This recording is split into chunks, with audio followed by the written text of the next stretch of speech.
Good morning students. Last time हम लोगों ने डिस्कस किया था events of sexual reproduction in last class. आज हम लोग उसी में आगे बात कर रहे हैं। फर्स्ट हमने बात की थी pre fertilisation.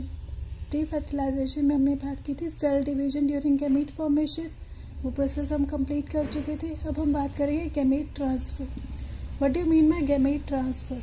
Majority of organisms में आपको जो मेल है वो तो मोटाइल मिलेंगी और जो फीमेल है वो स्टेशनरी है, स्लगिश, लेजी मिलेगी। Few fungi and some algae में अगर हम बात करें तो बोथ गैमीट्स जो है वो मोटाइल होंगे या मूविंग होंगी। मोटाइल मीन्स मूविंग है। मीडियम जो रिक्वायर्ड है for the transfer of gametes, जो हम लोग जब लोअर एनिमल्स प्लांट्स की बात कर रहे हैं या एनिमल्स की बात कर रहे हैं वहां पर कुछ ना कुछ मीडियम रिक्वायर्ड रहेगा for the transfer of gametes. No algae, bryophytes या टेरिडोफाइट्स में बात करें तो बेसिकली जो रिक्वायरमेंट है वाटर की है। Water is must required for gamete transfer. जब हम जिम्नोस्पर्म और एंजियोस्पर्म्स की बात कर रहे हैं तो ट्रांसफर होता है गैमीट्स का वाया पॉलिनेशन और पॉलिनेटिंग एजेंट। या तो पॉलिनेशन होगा या कोई एजेंट काम करेगा उसमें। फॉर एग्जाम्पल इंसेक्ट्स है, एनिमल्स है, विंड है, बैट है। ठीक है। So number of male gametes are 1000 times more than female gametes fail to reach the female gamete। अब इसका मतलब क्या है यहाँ पर? जो मेल गैमीट है, जो भी मेल गैमीट है वो हमेशा उसको वो मोटाइल है, वो मूविंग है। तो मेल गैमीट का जो नंबर है वो हमेशा से ही मैक्सिमम होगा। मोर टाइम जो है फीमेल गैमीट होगा ताकि जब भी वो पॉलिनेशन करे, मूवमेंट करे या ट्रांसफर हो मेल गैमीट का तो हो सकता है कि वो फीमेल गैमीट तक नहीं पहुंच पाए। ऐसी केस में क्या होगा? मेल गैमीट्स का नंबर ज्यादा होना चाहिए और फीमेल गैमीट का नंबर कम होना चाहिए। नेक्स्ट देखिए सक्सेसफुल गैमीट फॉर्मेशन। गैमीट की फॉर्मेशन जो कि प्रॉपर हो and transfer of gamete are the critical event of sexual reproduction. Sexual reproduction के ये क्रिटिकल इवेंट है। Now events of sexual reproduction हम नेक्स्ट बात कर रहे हैं फर्टिलाइजेशन। फर्टिलाइजेशन के मोस्ट वाइटल इवेंट है सेक्सुअल रिप्रोडक्शन का, जहां हम बात कर रहे हैं fusion of gametes. Fusion of gametes के रिजल्ट क्या मिलेगा हमें? इट फॉर्म अ डिप्लॉयड या टू एंड जाइगोट। क्या इंपॉर्टेंट पॉइंट मार्क करने वाला है? कई बार ऐसी सिचुएशन डेवलप होती है कि फीमेल गैमीट्स क्या है, they develops new organism without fertilization. उसमें फर्टिलाइजेशन नहीं हो पाती है और वो डायरेक्ट फीमेल गैमीट क्या है, एक न्यू ऑर्गेनिज्म को डेवलप कर लेते हैं, जिस प्रोसेस को कहते हैं पार्थिनोजेनेसिस। ऐसे ऑर्गेनिजम्स जो डायरेक्ट फीमेल गैमीट से डेवलप हो रहे हैं विदाउट फर्टिलाइजेशन उनको कह रहे हैं पार्थिनोजेनेसिस। एग्जाम्पल में हम बात कर रहे हैं रोटीफर्स जो एस्के हेलमिंथस में आते हैं, हनी बीज, टर्की, लिजर्ड्स। हम फर्टिलाइजेशन को जो है सिमिलर कह रहे हैं या फर्टिलाइजेशन के जो सिनोनिमसली हम लोग वर्ड यूज कर रहे हैं वो है सिनगैमी। सिनगैमी क्या है? नेक्स्ट हम देखिए on the basis of place of fusion. Place of fusion, fusion कहाँ हो रहा है? फीमेल बॉडी के अंदर हो रहा है या बाहर एक्सटर्नल एनवायरमेंट में हो रहा है? उस बेसिस पे हम फर्टिलाइजेशन को अगेन टू टाइप्स में डिवाइड कर रहे हैं। First is external fertilization, second is internal fertilization. External fertilization में बात कर रहे हैं if the fusion syngamy occurs outside body of the organism. Organism की बॉडी के बाहर हो रही है, आउटसाइड हो रही है फ्यूजन, तो हम उसको एक्सटर्नल फर्टिलाइजेशन कह रहे हैं। Internal fertilization if syngamy occurs, if fusion of gametes occurs inside the body of the organism, that is called internal fertilization। external fertilization कौन से organisms में मिलेगा? most algae, bony fishes, amphibians। internal fungi, reptiles, birds, mammals, bryophytes, pteridophytes। अगर condition ऐसी आए कि synchrogamy, if synchrogamy in release of gametes are present in both sexes, दोनों ही male female जो है वो क्या कर रहे हैं? रिलीज कर रहे हैं गैमीट्स को, then chances of fusion is more. तो फ्यूजन के जो चांसेस हैं वो इंक्रीज हो जाएंगे। और यहाँ पर जो है जिम्नोस्पर्म, एंजियोस्पर्म्स, एल्गी, स्पाइरोगायरा, इन सब में इंटरनल फर्टिलाइजेशन आपको मिलेगी। Know what are the disadvantage? Disadvantage क्या है एक्सटर्नल फर्टिलाइजेशन के? जो भी ऑफस्प्रिंग है, जो जाइगोट फॉर्मेशन होगी वो बाहर एक्सटर्नल एनवायरनमेंट में होगी। जब एक्सटर्नल एनवायरनमेंट में न्यू जाइगोट जो कि अपनी सेल्फ सफिशिएंट नहीं अपने आप को प्रोटेक्ट करने के लिए, वहां पर वो क्या है जल्दी से अपने प्रीडेटर्स के शिकार बन सकते हैं। ठीक है, कोई बाहर का बड़ा ऑर्गेनिज्म जो है जाइगोट को खा सकता है, तो इसीलिए they are vulnerable to predators. अब यहाँ पर हमने छोटा सा जो है डिस्टिंग्विश किया है on the basis of sexual reproduction her plant group का, एल्गी, ब्रायोफाइट, रेडियोफाइट, जिम्नोस्पर्म्स और एंजियोस्पर्म्स का। प्लांट ग्रुप हमने 5 ले लिए हैं। किस बेसिस पे कर रहे हैं difference? Type of gamete, gamete transfer, gamete fusion and embryogenesis. Now first algae में हम बात करें तो इसमें टाइप ऑफ गैमीट्स कैसे बनेंगे? हेट्रोगैमीटिक गैमीट्स बन सकते हैं या आइसोगैमीट्स। आइसोगैमीट्स क्या है? ऐसे गैमीट्स जो दिखने में और काम करने में दोनों एक जैसे हो, morphologically and physiologically they are similar. Heterogametes they are different either morphologically और physiologically. Gamete transfer mainly water required है। गैमीट फ्यूजन इंटरनल एक्सटर्नल दोनों मिलेंगे इसमें। और embryogenesis that is the development of embryo from zygote, वो process यहाँ पर absent होगा।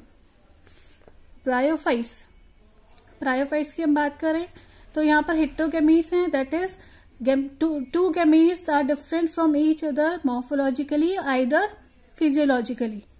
Gamete transfer water is required, gamete fusion is internal and embryogenesis formation of embryo from zygote is present in bryophytes.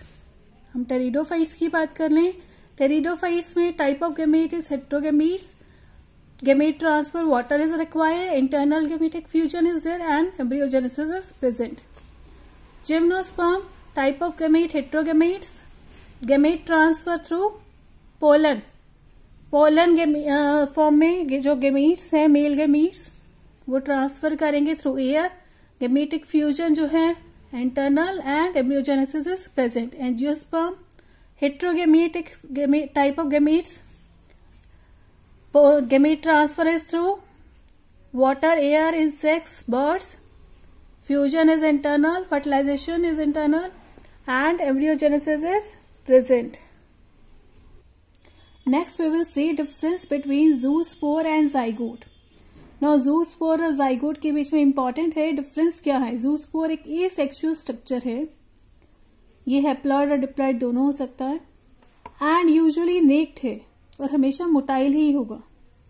Zygote एक तरह का sexual structure है जो sexual reproduction का रिजल्ट से फॉर्मेशन हो रहा है, जिसका डिप्लॉयड स्ट्रक्चर है, थिन वॉल्ड है, इसके ऊपर एक थिन वॉल प्रेजेंट होगी और थिक वॉल्ड तब होगी जब इसके ऊपर थिक वॉल होगी या अनफेवरेबल कंडीशन में ये थिक वॉल डेवलप कर लेगा तो इसको जूस्पोर भी कहेंगे, जो फाइकोमाइसीट्स में मिलेगा आपको।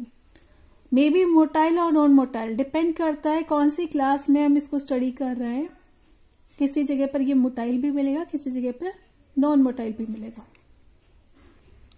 नेक्स्ट बात करें पोस्ट फर्टिलाइजेशन इवेंट। ऐसे इवेंट्स जो फर्टिलाइजेशन फ्यूजन ऑफ गैमीट्स होने के बाद हो रहे हैं।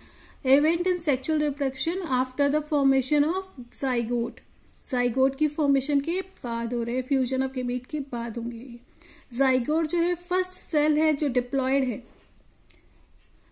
इन ए ऑल सेक्सुअली रिप्रोड्यूसिंग ऑर्गेनिज्म। जितने भी सेक्सुअली रिप्रोड्यूसिंग ऑर्गेनिज्म है उसमें जो फर्स्ट सेल है वो जाइगोट है और ये डिप्लॉयड है।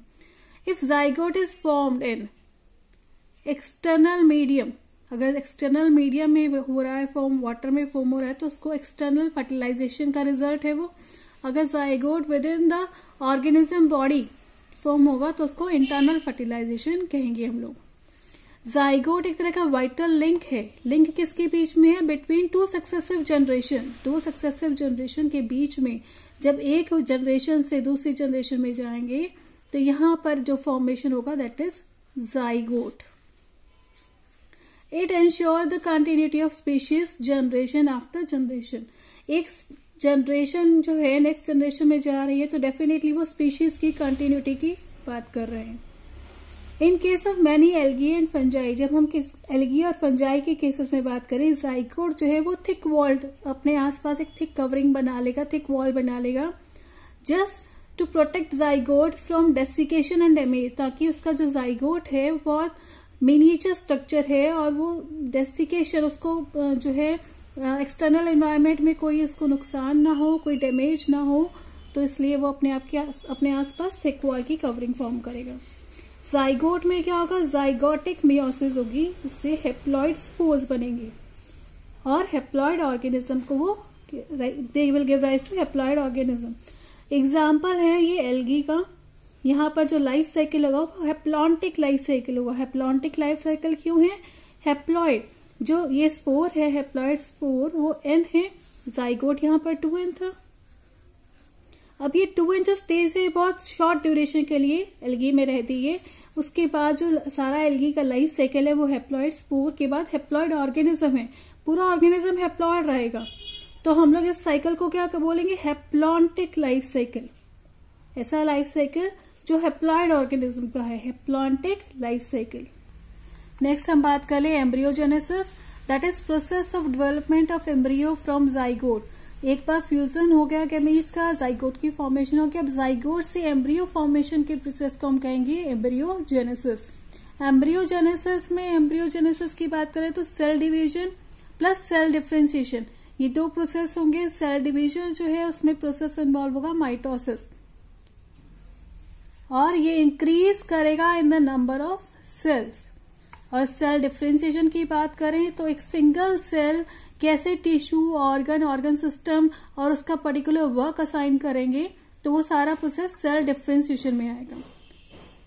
ठीक है, नेक्स्ट हम डिस्कस कर रहे हैं oviparous and viviparous, difference between oviparous and viviparous. Development of embryo from zygote takes place outside of the organism body, किसी ऑर्गेनिज्म की बॉडी के बाहर डेवलपमेंट होना जाइगोट का, दैट इज ओवीपेरस। यहाँ पर एम्ब्रियोजेनेसिस के बेसिस पे बात कर रहे हैं, that is embryogenesis will take place outside the body of the organism, either whether they lay एक फर्टिलाइज और अनफर्टिलाइज, चाहे वो एक फर्टिलाइज ले करें या अनफर्टिलाइज ले करें। अगर एम्ब्रियोजेनेसिस का प्रोसेस ऑर्गेनिज्म की बॉडी के बाहर हो रहा है तो हम उसे ओवीपेरस कहेंगे। इसका example birds and reptiles. Egg is covered by calcareous shell, क्यों कवर्ड है कैलकेरियस शेल से, क्योंकि जब कोई जाइगोट बाहर है इन्वायरमेंटल में, एक्सटर्नल एनवायरमेंट में, डेफिनेटली वहां पर उसको प्रेडेटर्स का डर रहेगा, इसीलिए कैलकेरियस शेल की कवरिंग है। आफ्टर इंक्यूबेशन क्या होगा, laid eggs in safe place. जब इंक्यूबेशन जो एग का इंक्यूबेशन पीरियड खत्म होने के बाद क्या होगा, they will laid eggs in the safe place और new organism hatch out from that egg. Viviparous की बात करें, development of embryo, that is embryogenesis का प्रोसेस है inside the organism of body. Embryogenesis will carried out inside the organism's body. They give birth to young ones. Example is mammals. जो majority of mammals हैं उनमें ये process मिलेगा viviparous, and there is present parental care. Parental care present होगी उसमें, and survival rate is very high. और यहाँ पर survival rate very minimum होगा. There is minimum survival rate. In case of plants, हम प्लांट्स की बात कर ले, zygote present in ovule, zygote हमेशा ओव्यूल के अंदर प्रेजेंट होता है, तो जाइगोट से एम्ब्रियो की फॉर्मेशन होगी, ओव्यूल से सीड बनेगा, ओवरी वॉल जो है वो फ्रूट या पेरिकाप की फॉर्मेशन करेगी। आफ्टर फर्टिलाइजेशन जो जनरली क्या होगा, सेपल, पेटल, स्टेमन, ये विदर ऑफ हो जाएंगे, फॉल डाउन हो जाएंगे। पिस्टल जो है वो स्टिल रिमेन ही रहेगा, क्योंकि पिस्टल के अंदर ही आपका ओव्यूल प्रेजेंट है, और ओव्यूल ही आगे जाके जाइगोट से एम्ब्रियो, जो ओव्यूल की फॉर्मेशन है वो सीड बनाएगा, और ओवरी वॉल जो है उसकी पेरिकाप की फॉर्मेशन करेगी। ये देखिए, एक मैंने आपको पी प्लांट का दिखाया है। पी प्लांट में ये जो बाहर वाला जो पोर्शन है इसको हम पेरिकाप कह रहे हैं, और ये अंदर जो हम सीड्स निकालते हैं वो बताए गए हैं। फ्रूट का एक आपको एनालिसिस बताया गया है। ये फॉर एग्जाम्पल आप एप्पल ले सकते हैं, एप्पल में क्या है, बाहर वाला जो पोर्शन है दैट इज पेरिकाप, अंदर जो हमारे पास है वो सीड्स हैं। जल्दी ये डायग्राम जो है सीबीएसई अपने बोर्ड एग्जाम्स में पूछती है, सिर्फ आपको लेबल करना होता है, ABC मेंशन कर देते हैं वो इन नाम की जगह पर, कि ABC में भी आपको नाम दे दे और डायग्राम बनाने को कह दे, so they are very important. Please like, subscribe and share this maximum कि आपके जैसे और भी स्टूडेंट्स इस चीज़ का बेनिफिट ले सकें. Thank you very much. This is all about our reproduction in organism 12th class, 1st chapter.